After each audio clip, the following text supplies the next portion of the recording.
Phone tapping కేసులో మరో సంచలనం చోటు చేసుకుంది. డీఎస్పీ ప్రణీత్రావును డిమోట్ చేస్తూ ఉత్తర్వులు వెలువడ్డాయి. ప్రణీత్రావు డీఎస్పీ హోదాను రద్దు చేస్తూ రాష్ట్ర ప్రభుత్వం నిర్ణయం తీసుకుంది. డీఎస్పీని తొలిసారి సీఐగా డిమోట్ చేస్తూ సర్కార్ నిర్ణయం తీసుకుంది.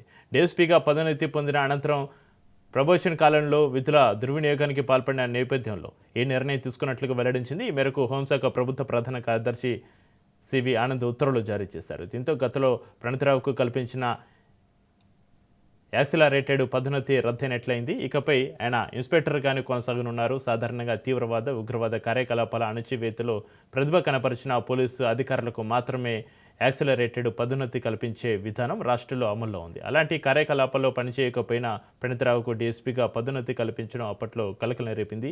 2007 ఎస్ఐ బ్యాచ్లో దాదాపు 300 మంది ఉండగా ఒక్క ప్రణీత్రావుకు మాత్రమే డీఎస్పీగా పదోన్నతి కల్పించడం వివాదానికి దారితీసింది. కేవలం ఫోన్ అక్రమ ట్యాపింగ్కు పాల్పడినందుకే ప్రణీత్రావును అందలం ఎక్కించారనే విమర్శలు అప్పట్లో వెల్లువెత్తాయి.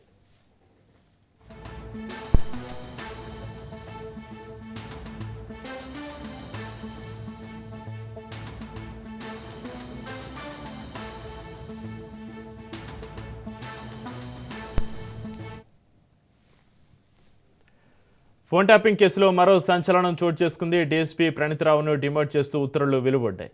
ప్రణీత్రావు డీఎస్పీ హోదాను రద్దు చేస్తూ రాష్ట్ర ప్రభుత్వం నిర్ణయం తీసుకుంది. డీఎస్పీని తొలిసారిగా సీఐగా డిమోట్ చేస్తూ సర్కారు నిర్ణయం తీసుకుంది.